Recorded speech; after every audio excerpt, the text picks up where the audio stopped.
या अली मदद। औज़ु बिल्लाहि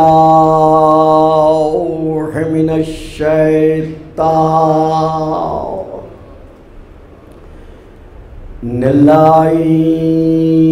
रजीम।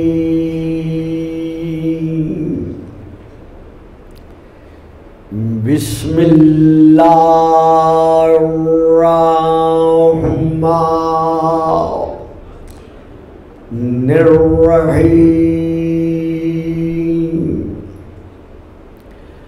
अल्हम्दुलिल्लाहि रब्बिल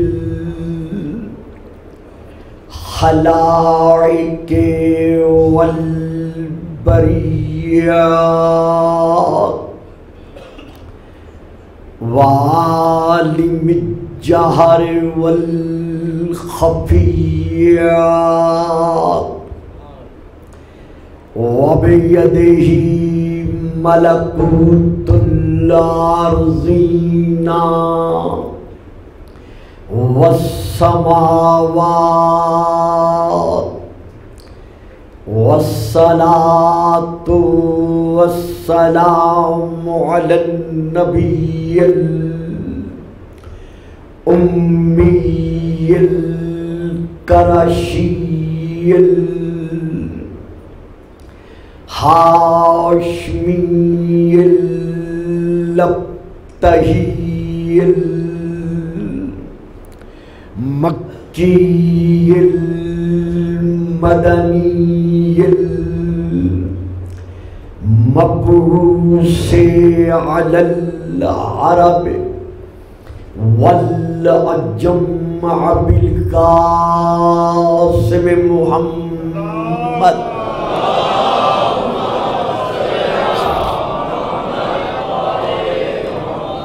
वअला आलिहि तय्यबीन ताहिरीन अश्शाकिरीन अस्साबिरीन अर्राशिदीन अल-महदीयीन। अम्मा बअद फ़क़द क़ालल्लाहु तबारका व तआला फ़ी किताबिहिल मजीद व फ़ुरक़ानिहिल हमीद व क़ौलुहुल हक़ या अय्युहल्लज़ीना आमनुत्तक़ुल्लाह वब्तग़ू इलैहिल वसीला सलवात।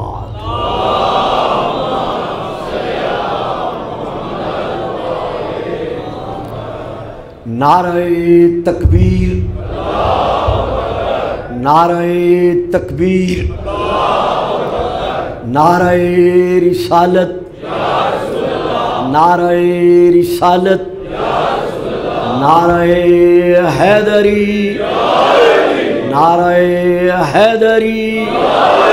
हुसैनियत, हुसैनियत, यजीदियत, यजीदियत, बावाज़े बुलंद सलावात।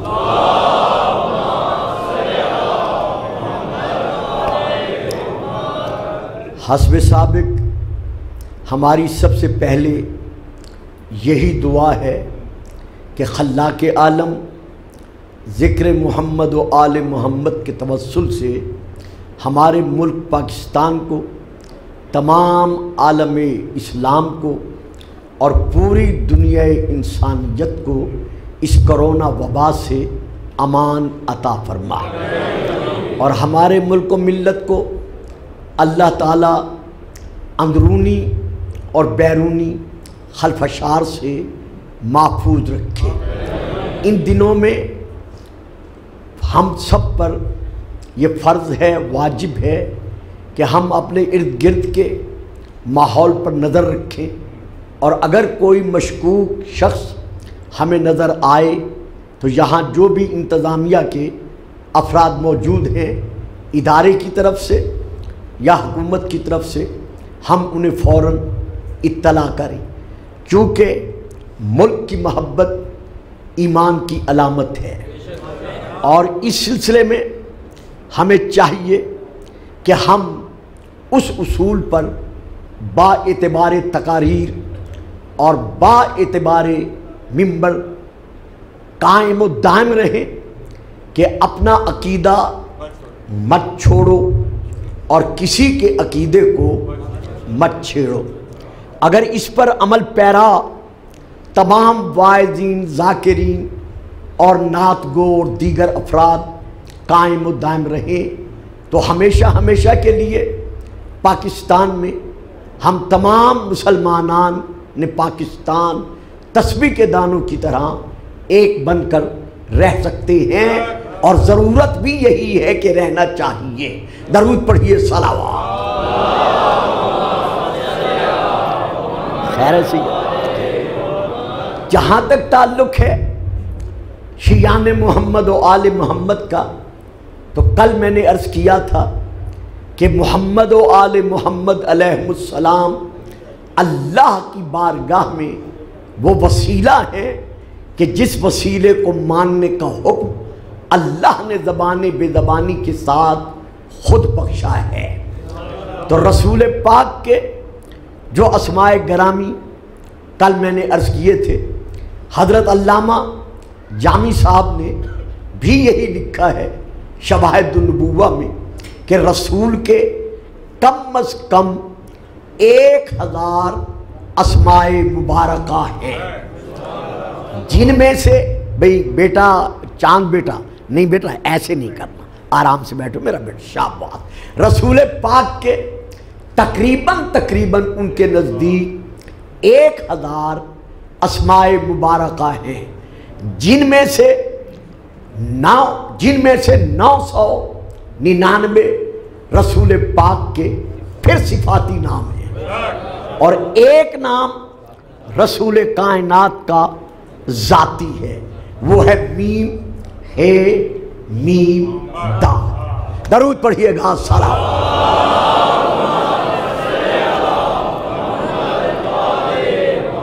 तो कल मैं नाम नहीं ले सका था, अल्लामा नूर बख्श तवक्कली साहब ने अपनी किताब सीरत रसूल अरबी में ये दर्ज फरमाया है कि रसूल पाक के शानों पर वही नाम था जो आपका ज़ाती नाम है, मुहम्मदुर रसूलुल्लाह।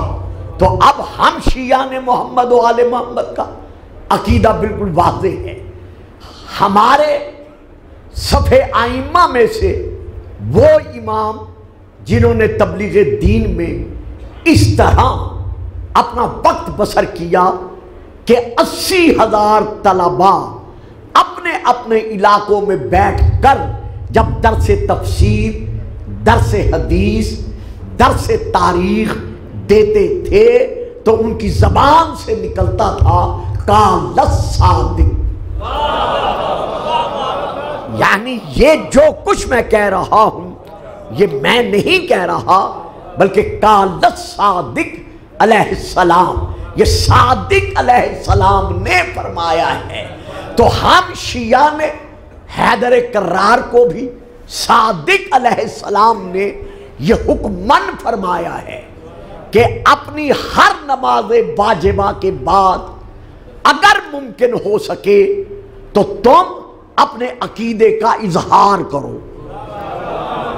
वाह, यानी ये मौला का फरमान है कि अपनी हर नमाज वाजिबा के बाद अगर तुम्हारे नजदीक मुमकिन हो सके तो अपने अकीदे का इजहार करो।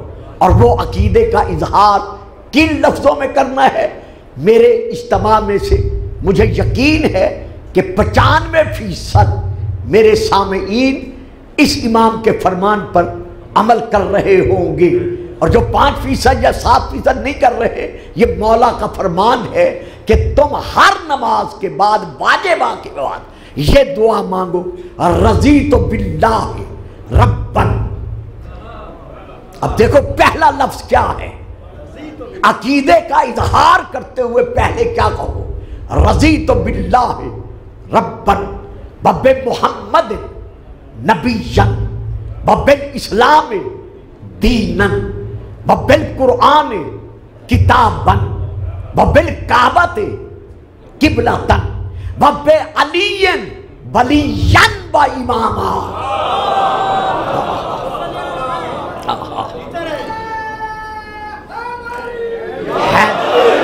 लेकिन सिलसिला इमाम ने यहां रोका नहीं, बल्कि इसे फिर इमाम ने आखिर तक बढ़ाया है कि वबिल हसन वल हुसैन व अली इब्न अल हुसैन व मोहम्मद इब्न अली व मोहम्मद इब्न अली व जाफर इब्न मोहम्मद व मूसा इब्न जाफर व अली इब्न मूसा व मोहम्मद इब्न अली व अली इब्न मोहम्मद व हसन इब्न अली व हुज्जत इब्न अल हसन आइम्मतन। यानी ये हर नमाज वाजिबा के बाद अपनी नमाज को गवाह बनाकर कहो कि मैं ला इलाहा इल्लल्लाह और मुहम्मदुर रसूलुल्लाह के बाद अगर किसी को इमाम मानता हूं तो वह कल्बी अली और औलादे अली थी।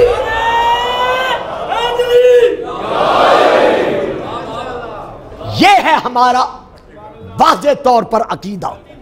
तो अपना अकीदा मत छोड़ो और किसी के अकीदे को मत छेड़ो। तो जहां तक ताल्लुक है ज़ाते रसूल पाक का, तो देखिएगा कि पहले रज़ी तो बिल्लाह रब्बन के बाद हमारे में अकीदे में क्या है, बब्बे मोहम्मद नबी जन। तो इससे वाज़े हो गया कि हम अली को वली, इमाम, औला, मौला बेशक मानते हैं, लेकिन रसूल के बाद मानते हैं।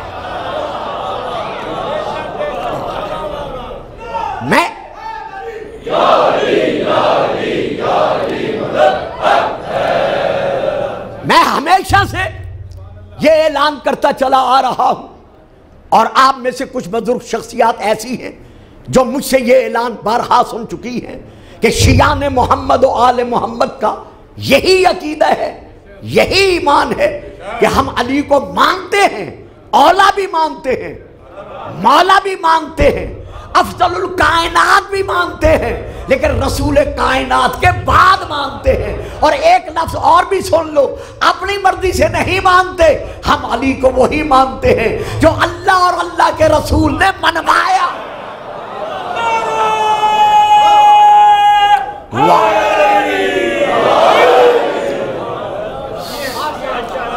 सलामत रहे, आबाद रहे, दरूद पढ़िएगा, सलावत।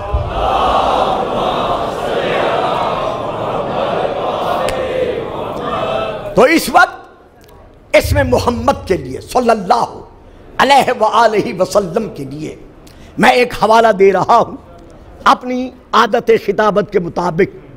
हवाला है मदारिजुन नबुव्वा, जिल्द नंबर 1, हजरत अल्लामा शाह अब्दुल हक मुहद्दिस देहवी की लिखी हुई।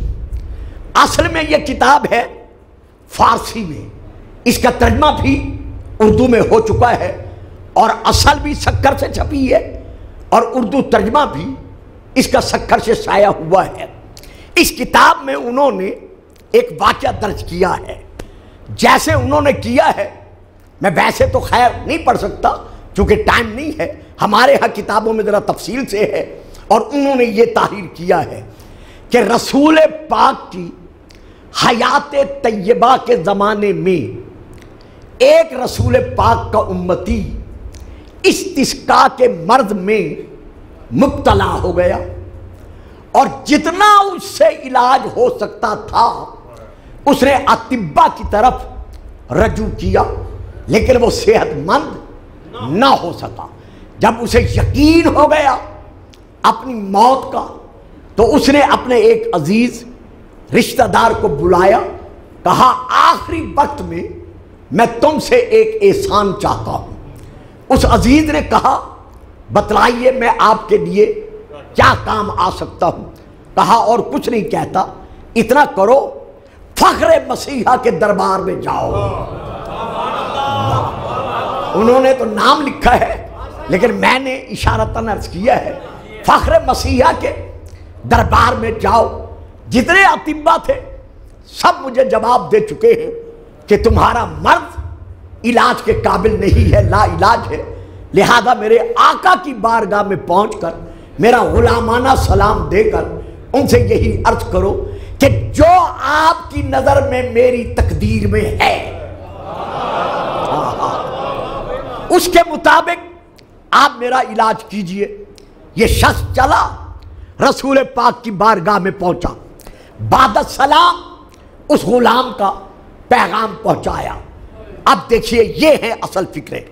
रसूल पाक ने फरमाया चुटकी भर जमीन से खाक उठाओ। जरा ये बात समझने के काबिल है, बेशक बाद में ना बोलिएगा, लेकिन ये बात समझने के काबिल है। रसूल पाक ने फरमाया चुटकी भर जमीन से खाक उठाओ। उसने खाक उठाई, फरमाया अपने हाथ पे रखो। उसने अपने हाथ पे रखी, फरमाया हाथ मेरे करीब लाओ। वो हाथ करीब लेकर गया। रसूल पाक ने अपना लुआबे दहन,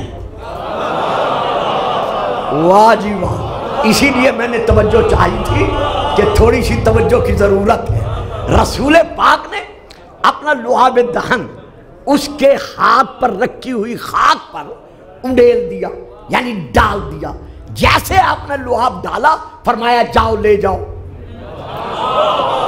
जाओ इसे ले जाओ। अब वो शख्स बयान करता है कि मेरे दिल में ख्याल आया एक सेकंड के लिए कि रसूल पाक ने सिर्फ लुआब डालकर फरमाया बेटा खैरियत है, ठीक ठाक हो। अच्छा, रसूल पाक ने सिर्फ लुआब डालकर मुझे कह दिया जाओ ले जाओ। वो करीबुल मर गए। कहते हैं इसी लम्हे जैसे मुझे ये ख्याल आया, फौरन मैंने तौबा की कि अल्लाह का तो हुक्म है कि मा आताकुम रसूल हो।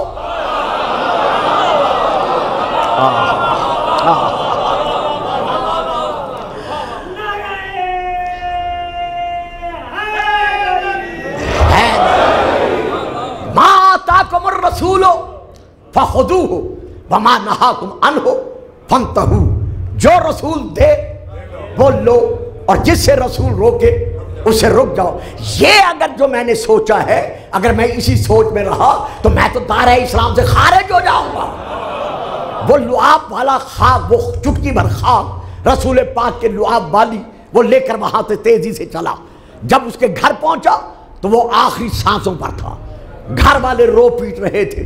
वो जल्दी से मजमे को चीरता हुआ उसके करीब पहुंचा और उसको इशारा किया मुंह खोलने का, और ये चुटकी भर खाक उसकी जबान पर रखी। खाक नहीं, अभी अहलिया ने लाहौर जिन्हें मैं जानता हूं वो चुप करके बैठे हुए हैं।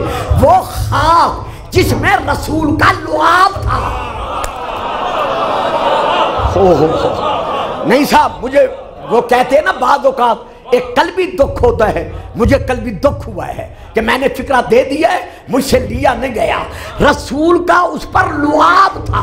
वो लुआब वाली खाक उसकी जबान पर रखी।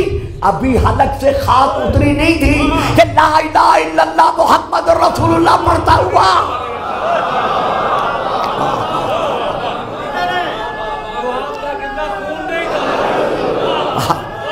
अच्छा, मैं भी वजाहत कर देता हूं।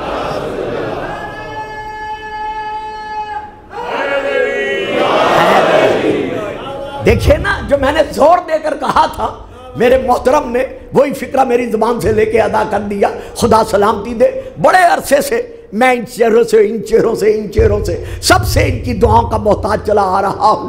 देखिए, लुआब, रसूल ने खाक पर लुआब डाला तो रसूल के लुआब के असर से वो खाक खाक न रही।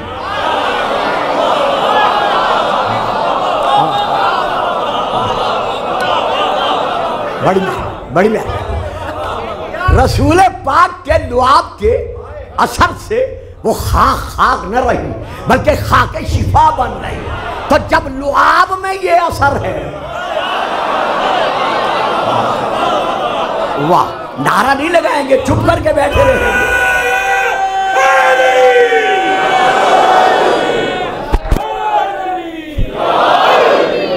सुभान सुभान।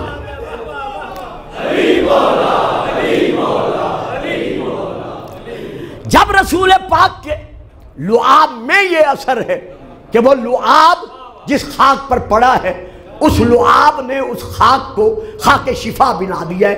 अब यहां पर गुलफाम एक फिक्रा कहते हैं और जरूर कहता है कि लुआब कहां से है? रसूल की जबान से। तो रसूल की जबान से निकला हुआ लुआब जब शिफा का दामन बन सकता है, तो जो रसूल की जबान चूसते रहे हैं,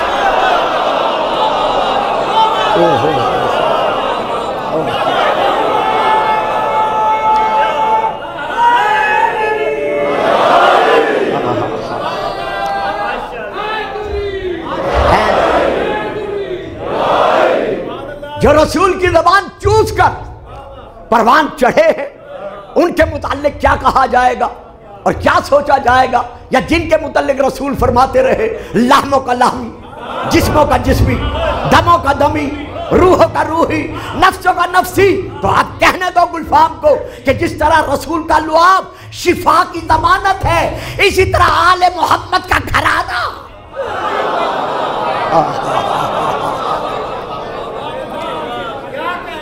सुभान अल्लाह। आज अगर कोई ये एतराज करता है कि हुजूर लुआब में ये असर कहां से आ गया, ठीक है, आप अगर कयास करते हैं इस लुआब को अपनी जबान के लुआब पर तो बेशक करते रहे, लेकिन हमें तो देखना पड़ेगा कि रसूल की जबान नातिक कुरान है। वाह वाह जी वाह, सैयद चुप कर गए हो, मैं बड़ी जल्दी में फिक्रा दे गया हूं। रसूल की जबान वही तर्जमान है, रसूल की जबान नातिक कुरान है, रसूल खुद नातिक कुरान है। तो जब कुरान शिफा है तो फिर मोहम्मद का लुआब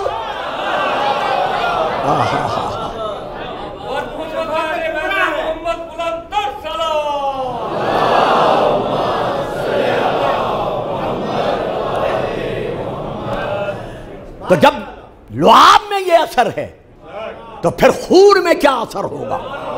यहां चूंकि बात लुआब की आ गई है तो एक बात मैं यहां और देना चाहता हूं, और वो ये है, जब साहिब मिंबर सलूनी ने, साहिब मंजिलत रफिया हारूनी ने मिंबर पर बैठकर यह ऐलान किया था, सलूनी सलूनी कबल अन तफक़िदूनी, कि जो मर्जी में आए मुझे अली को खोने से पहले पूछ लो। तो सासा बिन सुहान उस जमाने का फलसफी उठकर खड़ा हो गया, भरे मजमे में कहता है, या अमीर अल मोमिनीन, आपने ये जो दावा किया है आदम से लेकर ईसा तक किसी नबी ने ये दावा नहीं किया, तो आपने ये इल्म लिया कहां से? रखिएगा उलमा के सरों पर कुरान शिया हैं या गैर शिया हैं। अली ने जवाबन फौरन कहा, खामोश, हाज़ा लुआब रसूलिल्लाह।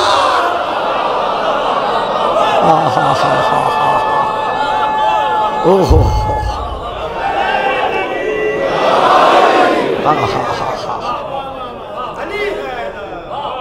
ये इल्म अली रसूलुल्लाह के लुआब का असर है। अब इसी पैरे में, इसी ज़िमन में मैं आपको एक और तरफ ले जाना चाहता हूं कि रसूल ने खाक को अपने लुआब के मस करने से खाक शिफा बना दिया। अब जो मैं रिवायत पढ़ रहा हूं यह अल मोजमुल कबीर में भी है और मेरे बाकी भाइयों की दूसरी कुतब में भी ये मौजूद है, जो मैं इस वक्त पढ़ने लगा हूं। मैदान खैबर में, जंगे खैबर में, जब अली इब्न अबी तालिब फातेह खैबर बनकर रसूल के कदमों तक पहुंचे, रसूल उठे, उठ के अली का सर चूमा, पेशानी चूमी। दो किताबों के नाम हैं, पहली किताब का नाम है मौजम कबीर तबरानी की, जिल्द नंबर 1। दूसरी किताब का नाम है मजमा उज़ ज़वाइद, जिल्द नंबर 9। बाकी बहुत सारी किताबें हैं लेकिन इतना वक्त नहीं है, शिया के यहाँ भी अहले सुन्नत के यहाँ भी। रसूल ने अली का मुंह सर चूम कर अली की तरफ देखा, देखकर फरमाते हैं वल्लज़ी नफ्सी बियदिही, ऐ अली मुझे उस रब्ब अकबर की कसम है जिसके कब्जा कुदरत में मुझ मोहम्मद की जान है, लौला अन यकूला फीका तवाइफो मिन उम्मती मा कालत नसारा फी ईसा इब्न मरियमा, अगर मुझे ये डर ना होता, ये खौफ ना होता कि लोग तुझे ईसा बिन मरियम की तरह जैसे नसारा ने उनके हक में कहा था वैसे तुझे कहने लग जाएंगे, अगर मुझे ये डर ना होता तो फिर मैं क्या करता, फकुल तो फी का यौमा मकालन, आज मैं तेरे हक में वो गुफ्तगू करता, वो हदीस बयान करता, ला तमुर्रो बे अहदिम मिनल मुस्लिमीना, कि तू मुसलमानों के जिस गिरोह से भी जहां से भी तू गुजरता तो कोई मुसलमान जो वहां मौजूद होता तो वो रह नहीं सकता था, किस बात से, इल्ला अखदत तुराबा मिन असर कदमे का, जब तू वहां से गुजरता तो जो मुसलमान भी वहां होता वो तेरे कदमों की खाक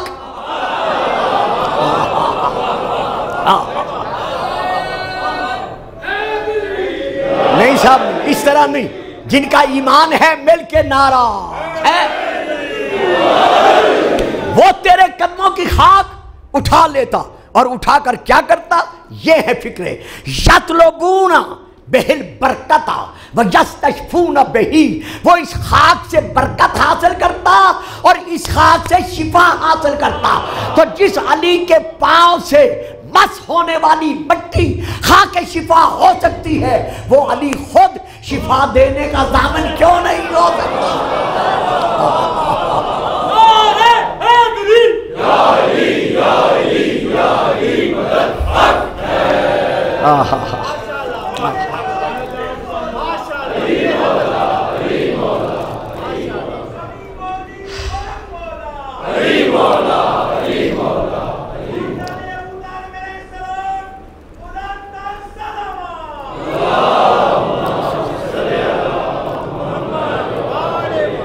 हमारी समझ में नहीं आता कि रसूल पाक का लुआब खाक पर पड़े और वो खाक शिफा बन जाए, ठीक है, ये समझ में आता है कि लुआब का ताल्लुक है रसूल की जबान से, लिबास का ताल्लुक है जिस्म से,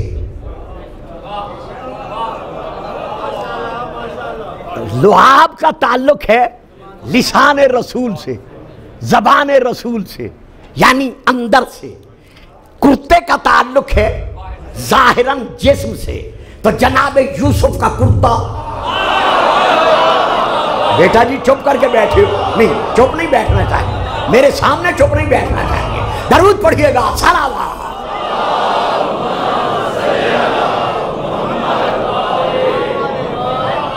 तो जनाब यूसुफ अलैहिस्सलाम का कुर्ता क्यों भूल जाता है, पढ़े सूरह यूसुफ जिसमें अल्लाह 12 नंबर की ये सूरह है, आयत नंबर है 93, जो मैं इस वक्त आपके सामने तिलावत करने का शरफ हासिल कर रहा हूं। जनाब यूसुफ ने बशीर से फरमाया इज़हबू बेकमीसी हाजा फअल्कूहु अला वजह अबी याते बसीरा, बशीर खुशखबरी सुनाने वाला, बशीर मेरा ये कुर्ता ले जा और जाकर मेरे बाप के चेहरे पर डालो,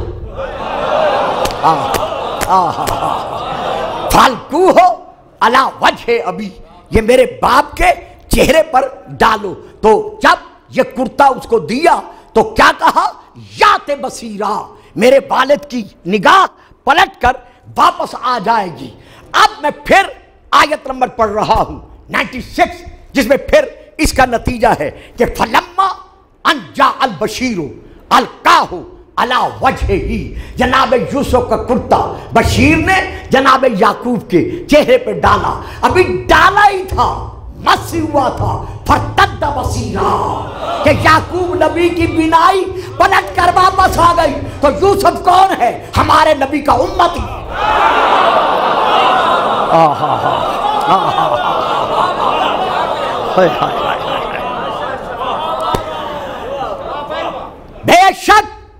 जिस कदर जनाब यूसुफ की अजमत, फजीलत, शान व शौकत बयान की जाए कम है, लेकिन असल में कौन है?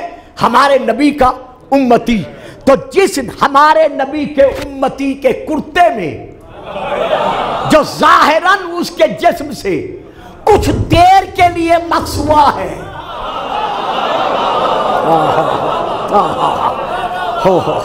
मुस्तकिलन उसका लिबास नहीं है, कभी मस होता है कभी नहीं होता। तो जब वो शिफा दे सकता है, तो जिनके लिए रसूल फरमा रहे हैं अल हसन वल हुसैन मिन्नी,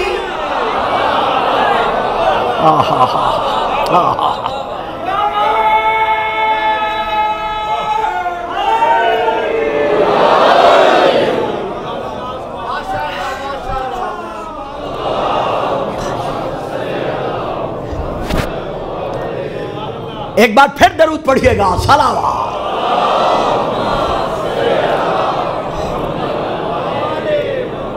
हुसैन मिन्नी वाना मिनल हुसैन, हुसैन मुझसे है और मैं हुसैन से हूं। यानी मेरे तमाम सामीन बुजुर्ग, और खास तौर पर चूंकि मदरस का दर्स का माहौल है, यहां मेरे फादिल तलबा और मेरी फादिल तरीन बेटियां यहां दर्स ले रही हैं, वो इस बात की शहादत देंगी और ये मेरे बच्चे शहादत देंगे, वाहिद इमाम हुसैन अलैहिस्सलाम है कि मां तैयबा है, ताहिरा है, सिद्दीका है, फखरे मरियम व हब्बा है, लेकिन फिर भी हुसैन मां के दूध पे नहीं पला। होय होय होय होय होय होय होय हो। मैं बड़े दावे के साथ इस मिंबर पर बैठकर, तारीखी मिंबर पर बैठकर यह कलिमात दे रहा हूं कि इमाम हुसैन अलैहिस्सलाम मादर शीर पर, शीर मादर पर नहीं पले, बल्कि रसूल पाक तशरीफ लाए, 40 दिन बराबर रसूल हुसैन के मुंह में जबान देते रहे, जबान से दूध के चश्मे जारी रहे।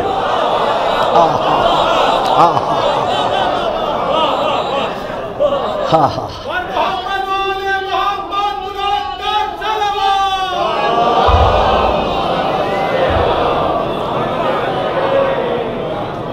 तो जब लुआब का असर खाक को खाके शिफा बना सकता है, तो हुसैन तो खून रसूल है। आज ये कहना जनाब करबला के मैदान में सिर्फ हुसैन का खून तो नहीं गिरा, हुसैनियों का खून तो नहीं बहा, बल्कि वहां यजीदियों का खून हुसैनियों के खून से ज्यादा गिरा है, तो फिर करबला की खाके शिफा कैसे हो सकती है? हुजूर बेशक आपका इतराज जिसका भी है, शिया का है, मेरे बेटों का है, किसी भाई का है, बेशक है, जिसका भी ये एतराज है कि यजीदियों का खून वहां ज्यादा गिरा है, हुसैन के साथी और हुसैन का खून कम गिरा है, तो फिर वो करबला की खाके शिफा कैसे बन गई? मेरे अजीजों, मेरे बेटों, आओ कुरान पढ़ो। अल्लाह ने कुरान को क्या कहा है? शिफा। कुरान खुद क्या है? शिफा। तो अब कुरान में सिर्फ नबियों का जिक्र नहीं, रसूलों का जिक्र नहीं, वलियों का जिक्र नहीं, इमामों का जिक्र नहीं, ये कुरान पढ़ा है बिला तशबीह। मैंने कुरान उठाया, पहले चूमा। क्यों चूमा? मैं गवाही दे रहा हूं कि ये कुरान तैयब है, ये अतयब है, ये ताहिर है, ये आता है, इसीलिए मैं चूम रहा हूं। और बाबा क्यों चूम रहे हो? इसमें सिर्फ नबियों का जिक्र तो नहीं है, अल्लाह का जिक्र तो नहीं है, इसमें तो शैतान का जिक्र भी है, नमरूद का जिक्र भी है, फिरऔन।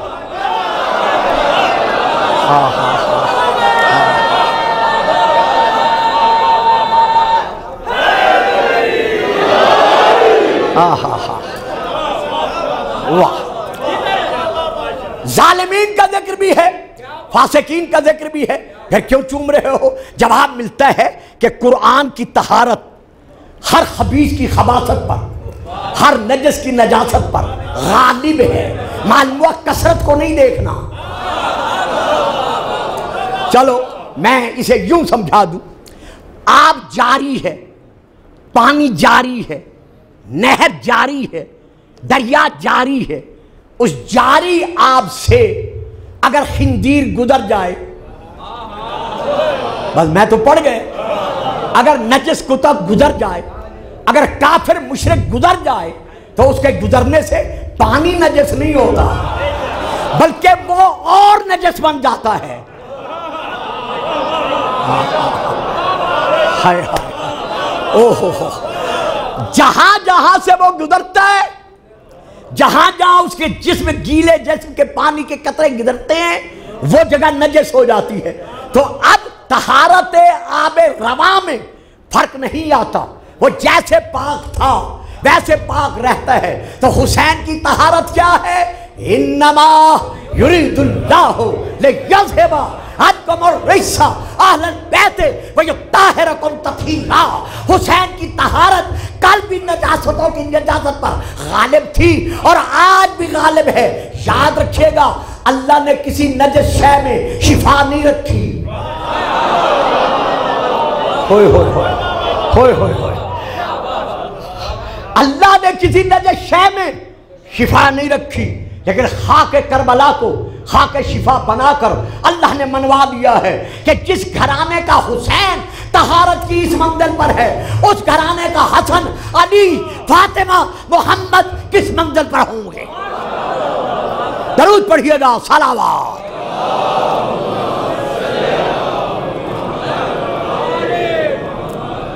तो आज ये नारा लगाना, आज ये कहना कि लुआब रसूल में ये असर कि वो शिफा दे दे। भाइयों, दोस्तों, अजीजों, बेटों, आओ कुरान की तरफ। जब गाय के गोश्त के टुकड़े में ये असर हो सकता है कि वो बेइज़्निल्लाह मुर्दे को जिंदगी दे दे,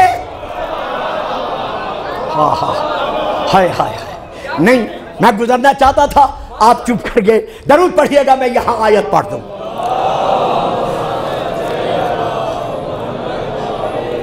एक बार फिर दरूद पढ़ने की तकलीफ गवारा कीजिएगा।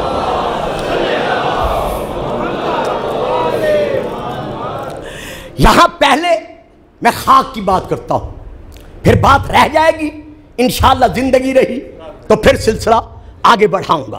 पहले मैं खाक की बात करता हूं। ये अब जो मैं आयत पढ़ रहा हूं, ये सूरह त्वाहा की आयत नंबर 95 है, जो अब मैं पढ़ने लगा हूं।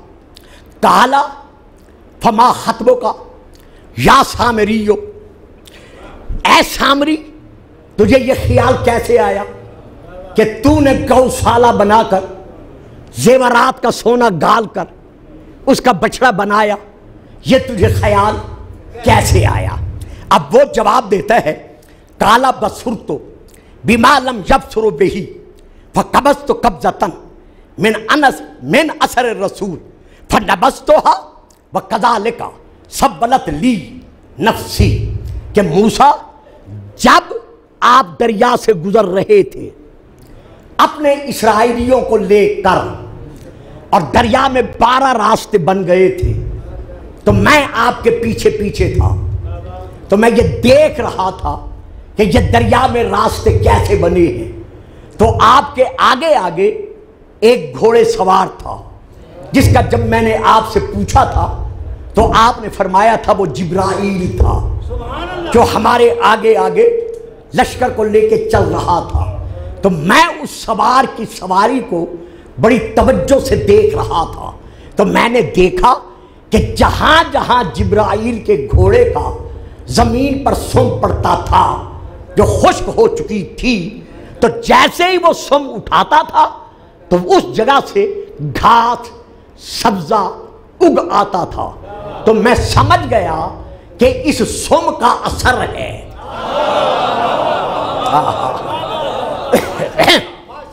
जो मुर्दा खाक को जिंदगी मिल रही है। तो मैंने आप सबसे छुप छुपा कर फकबस तो कब्जतन मिन असर रसूल, मुट्ठी भर खाक वहां से मैंने उठा ली।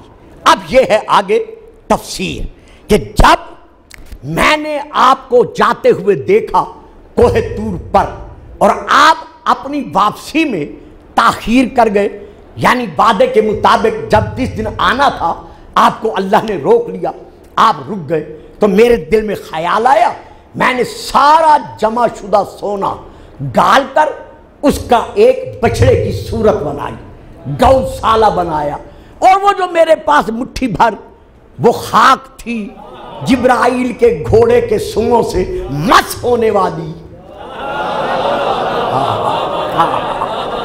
वो खाक मैंने इस गौशाला में डाल दी। जैसे मैंने गौशाला में वो खाक डाली तो ये गौशाला जो है, यानी ये जो बछड़ा जो है, ये बोलने लगा। तो इसको बोलने की ताकत किसने दी? गोयाई की कुव्वत किसने दी? गोया जिंदगी किसने दी? उस खाक ने, जो जनाब जिब्राइल के घोड़े के सूंघों से मस हो चुकी थी। शिया तफसीरों में से तफसीर अल बुरहान में बड़ी तफसीर से इसका जिक्र मौजूद है, और उर्दू में तफसीर अनवार नजफ जिल्द नंबर 9 उसमें भी इसका जिक्र तफसीली तौर पर मौजूद है। अहले सुन्नत के बहुत बड़े मुफस्सिर हजरत अल्लामा पीर सैयद करम शाह साहब आप भेरा शरीफ, उन्होंने भी बड़ी तफसील के साथ इसका जिक्र लिखा है। और जो अरबी की तफसीर अल बुरहान है उसमें यह है, ये सिर्फ बोला नहीं बल्कि इस बछड़े के गौशाला के वो जो मूरत थी उस पर पहले चमड़ा उगा, यानी चमड़ा उस पर जाहिर हुआ। और चमड़ा, ये मैं हवाला दे रहा हूं, लाइब्रेरी में अल बुरहान मौजूद होगी। उस पर पहले चमड़ा जाहिर हुआ, और चमड़ा जाहिर होने के बाद उस पर बाल उगाए, और बाल उगाने के बाद उसने बोलना शुरू किया। तो इसको बोलने की ताकत किसने दी? जिंदगी किसने दी? उस खाक ने, जो जिब्राइल के घोड़े के सूंघों से मस हो चुकी थी। तो जिब्राइल कौन है? अली इब्न अबी तालिब के शागिर्दों में से।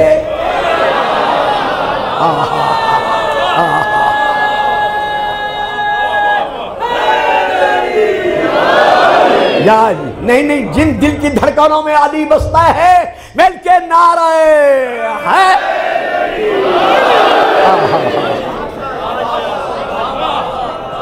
तो जब जिब्राइल के घोड़े के सुमों में अल्लाह ये असर पैदा कर सकता है कि जो मिट्टी उसके सुम से मस हो गई है, जब वो जिंदगी दे रही है, तो फिर हुसैन कौन है? सवारे दोषे रसूल, सवारे दोषे पैगंबर। नहीं पहचाना हुसैन को, ना हुसैन उस वक्त पहचाना गया, ना हुसैन आज पहचाना जा रहा है, जब सैयदा का लाल, बतूल का बेटा, गरीब ज़हरा, मजलूम अल हुसैन मदीना छोड़कर जाने लगा। इधर पूरे मदीने की गलियों से, बाजारों से, महल्लों से रोने की सदा के साथ साथ एक और सदा गूंजी, अलविदा अलफिरा। हुसैन ने नाना के मजार पर खड़े होकर रोते हुए कहा था, नाना बेटे का आखिरी सलाम, कयामत तक तेरे जाहिर तेरे दरबार पे आते रहेंगे, लेकिन आज के बाद बतूल का बेटा नहीं आएगा। जनाबे हनफिया रोते हुए मौला के पास आए। फरजंद रसूल, जिगर गोशे अली व बतूल, गर्मी का ज़माना है, गर्मी का आलम है। आप इस गर्मी के मौसम में अली और नबी की शहजादियों को, ज़हरा की बेटियों को, 64 मस्तूरे, 22 बच्चे, 10 कम सिन बच्चियां और बाकी छोटे बच्चे आप लेकर मदीने से वहां जा रहे हैं जहां इस मौसम में कोई परिंदा भी रहना गवारा नहीं करता। मौला क्यों जा रहे हैं? इमाम ने जवाब दिया कि मैं नहीं चाहता कि मेरे होते हुए यजीदियों के हमले से हुर्मत मदीना पामाल हो सके। कहा, मौला क्या यजीदी यहां भी आप पर हमला आवर हो सकेंगे? इमाम ने फरमाया, इसमें कोई शक नहीं है। अब अली का अली बेटा, जिसने कभी हुसैन के चेहरे को जी भर के नहीं देखा था, आंखों में आंसू आए, तड़पते हुए हुसैन के फिर भी कदमों की तरफ देखा, देखकर अर्ज करता है, यब्न रसूलिल्लाह, अल्लाह ने तुझे 4 हाशमी शेर अता किए हैं। एक का नाम है अब्दुल्ला बिन जाफर तैयार, दूसरे का नाम है मुस्लिम बिन अकील, तीसरे का नाम है मौला ये गुलाम मोहम्मद हनफिया, और चौथे का नाम है अब्बास। ये 4 शेर तेरे पास मौजूद है। मदीने के एक एक कोने पर एक एक शेर को खड़ा कर दे और फिर कह दे यजीदियों से, सिर्फ यजीदियों से नहीं बल्कि पूरी इंसानियत से, इंसानों से, औलादे आदम से ये कह दे कि आओ आके अली के शेरों का मुकाबला कर लो। मौला जब हम चारों मारे जाएं फिर अली और बतूल की बेटियों को लेकर चले जाना। इमाम फरमाते नहीं हनफिया, तुम चारों ने मेरे हुक्म के साए में रहना है। मौला हुक्म फरमाया, हनफिया तुम्हें मैं अपना नायब बनाकर मदीने छोड़ रहा हूं, तुमने सफर में मेरे साथ नहीं रहना। रहा अब्दुल्ला बिन जाफर तैयार, मसलहतन बीमारी ने उसको ले लिया है, वो भी मेरे साथ नहीं जा सकता। रहे 2, एक मुस्लिम और एक अब्बास, इनको मैं लेके जा रहा हूं। मक्के जाकर मुस्लिम को कूफे रवाना कर दिया। मरहबा मरहबा मरहबा। मक्के पहुंचकर मेरे मौला ने जनाबे मुस्लिम को कूफे रवाना कर दिया। बाकी बच गया अकेला अब्बास, जो आखिरी वक्त तक कफे अफसोस मलकर नजफ की तरफ देखकर कहता रहा, बाबा बतूल के बेटे ने लड़ने की इजाजत नहीं दी। जनाबे मुस्लिम कूफे पहुंचे। सन 60 हिजरी 9 जिलहज्जा यौमुल अरफा, जब आप जिसकी रात तोआ नामी मोमिना के घर मेहमान बनकर गुजार चुके थे, अली का दामाद कूफे में अकेला रह गया। रुकैया बिनते अली का परेशान मुकद्दर बार बार आसमान की तरफ देखकर कह रहा है, मेरे अल्लाह तुझे मोहम्मद की जात का वास्ता हुसैन कूफे ना आए। मोहम्मद और इब्राहिम का बिछड़ा हुआ बाप रात तो नामी औरत के घर बसर की, सब अभी ताकि बातें नमाज से फारे ही हुए थे कि आपके कानों पर घोड़ों के टापों की आवाज पड़ी। जल्दी से ये अली का शेर उठा, उठकर हथियार संभाले, अपने आप को जंग के लिए आमादा किया। तो आगे बढ़ी, हाथ बांधकर कहती है, मेरे सरदार, मेरे मौला, खैर तो है? आपने अपने बदन पर जंगी सामान सजाकर तैयारी कर दी है। फरमाया, हाँ तौआ, मुझे मालूम है मेरी गिरफ्तारी के लिए इब्न जियाद के लश्कर आ रहे हैं। मौला आप मेरे घर रह जाएं, कोई अंदर आने की शायद जरूरत न कर सके। कहा, नहीं तौआ, इनसे ये तवक्को नहीं है, ये दरवाजा तोड़कर मेरे हुसूल के लिए तेरे घर में आ जाएंगे। मुझ हाशमी की ये गैरत गवारा नहीं करती कि मेरे होते हुए तुझ जैसी पर्दादार मोमिना के घर ये बगैर पर्दा कराए चले आए।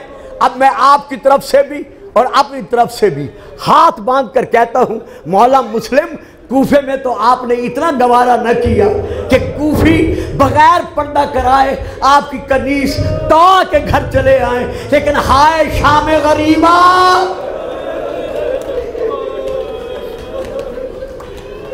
जब शामी और कूफी बगैर पर्दा कराए सैदानियों के खेमों में घुस गए, जनाब तौआ के घर से हजरत मुस्लिम हथियार सजाकर निकले।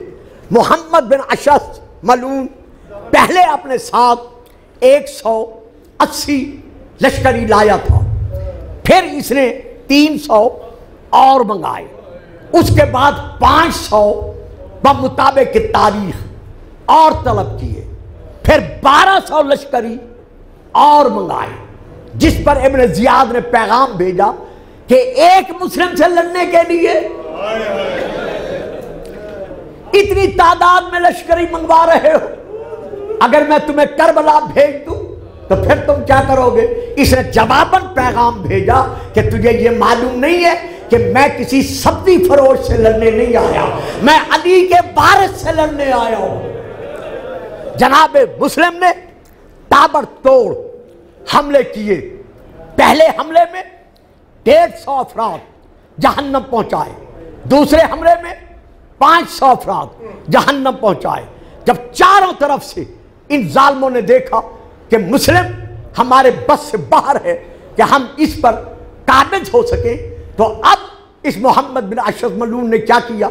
महल्ले के तमाम घरों की, मुझे माफ कर देना अगर किसी के लिए ये फिक्र सख्त हो, मैं बड़े नर्म लहजे में पढ़ूंगा, तमाम औरतों और तमाम महल्ले के घरों के बच्चों को हुक्म दिया कि अपने अपने मकानों की छतों पर चढ़ जाओ, जिसके घर के चूल्हे में जितनी जितनी आग है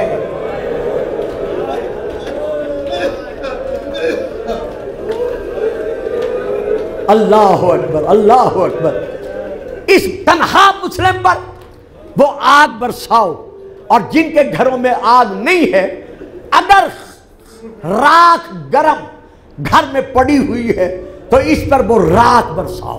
अब आंखें बंद करके जरा तसव्वुर करो, अकेला मुस्लिम है, सर से पांव तक खून में डूबा हुआ है, चारों तरफ से तीर और तलवारें आपके जिस्म पर टूट रही हैं, लेकिन जब ऊपर से आग बरसी, लाठियां बरसी, राख बरसी, तो अब तारीख में दर्ज है कि मुस्लिम की आंखों में अंधेरा छाया। आप पीछे हटते हटते हटते एक दीवार का आपने सहारा लिया, कमर दीवार से लगाकर मक्का की तरफ देखकर कहा, ज़हरा का लाल, काश आज मेरे पहलू में अब्बास होता।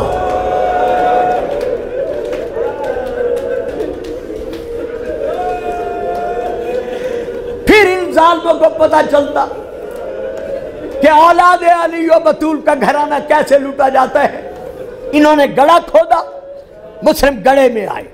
एक तारीफ ये है, एक तारीफ ये है कि एक जालिम ने बढ़कर जख्मी मुस्लिम के कमर में जोर से नेजा मारा। नेजा इतने जोर से लगा कि जनाब मुस्लिम जमीन पर गिरे।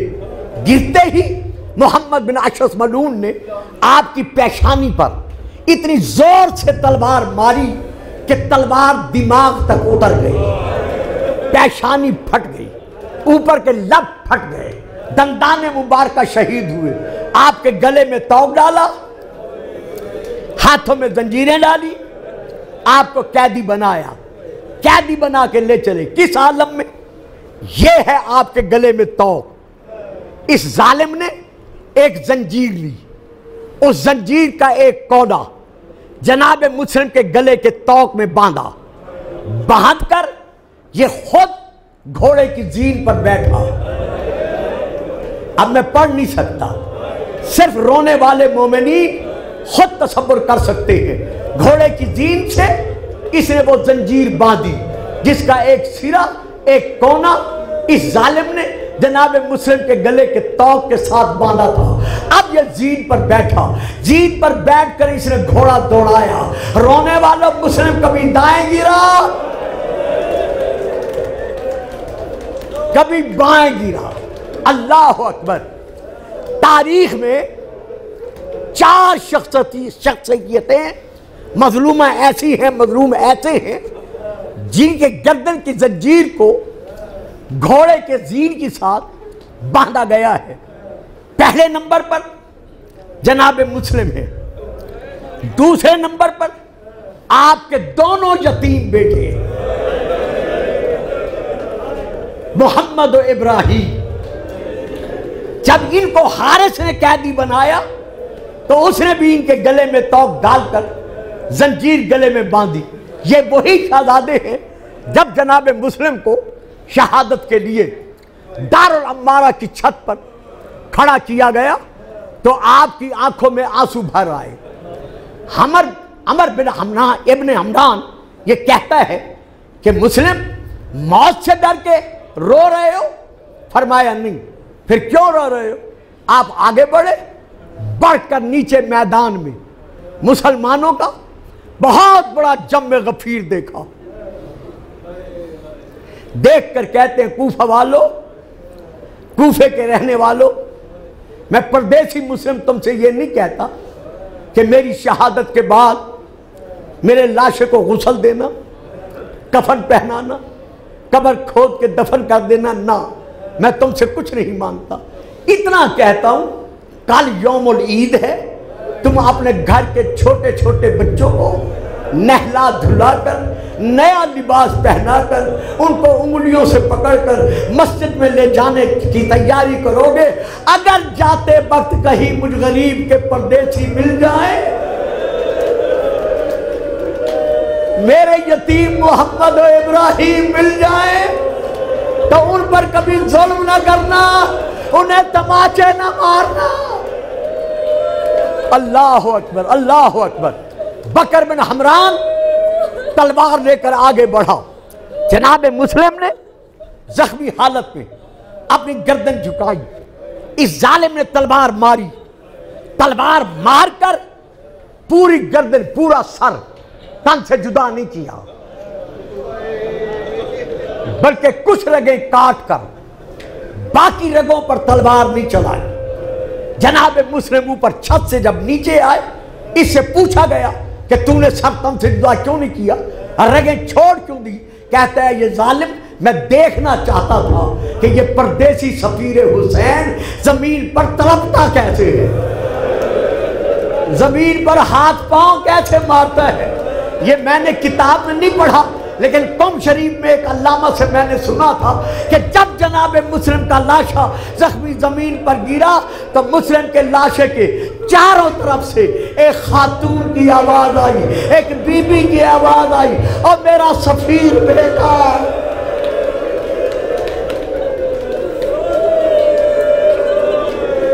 और मेरा मजलूम बेटा, मैं फातिमा जन्नतुल बकी छोड़कर तेरे गम में रोने आ गई हूं।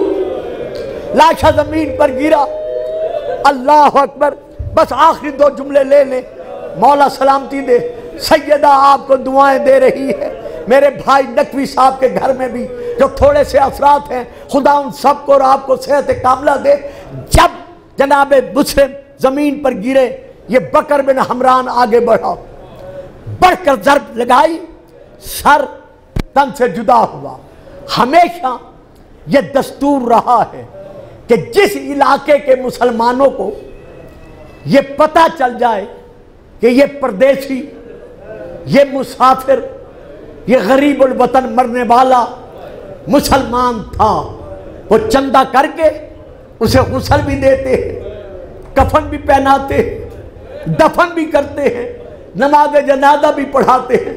लेकिन हाय कूफे जैसा शहर, अली का दामाद मुस्लिम, मुसलमानों ने क्या सलूक किया? बजाय गुस्ल देने के, बजाय कफन देने के, आपके पांव में रस्सियां बांधी, बगैर सर के जिस्म है। 3 दिन और 3 रातें जनाब मुस्लिम का ये सारा जिस्म, जख्मी जिस्म कूफा शहर की गलियों में फिराया गया। जिस गली से ये जिस्म गुजरता था, शरीर बच्चे गोदियां पत्थरों से भरकर जनाब मुस्लिम पर नजराना पेश कर रहे थे। लेकिन आखिर में जनाब मैसम तम्मार की बेवा और जनाब हानी की बेवा ने मिलकर इन लाशों को हासिल किया। छोटा सा गड़ा खोदा, खोद कर अलग-अलग दफन कर दिया। बस मैं आखिर में कहता हूं, जनाब मुस्लिम आपकी बड़ी अच्छी किस्मत थी। बेशक आपके लाशे पर जुल्म हुआ, आपकी बहनें तो नहीं देख रही थी, आपकी छोटी छोटी बेटियां तो नहीं देख रही थी, हाँ आपके पर्देदार तो नहीं देख रहे थे, आपको आखिर दफन तो कर दिया गया। लेकिन हाय करबला, क्या अता करे सकीना, जो रो रो के कह रही है अम्मा अम्मा मेरे पापा के लांघे पर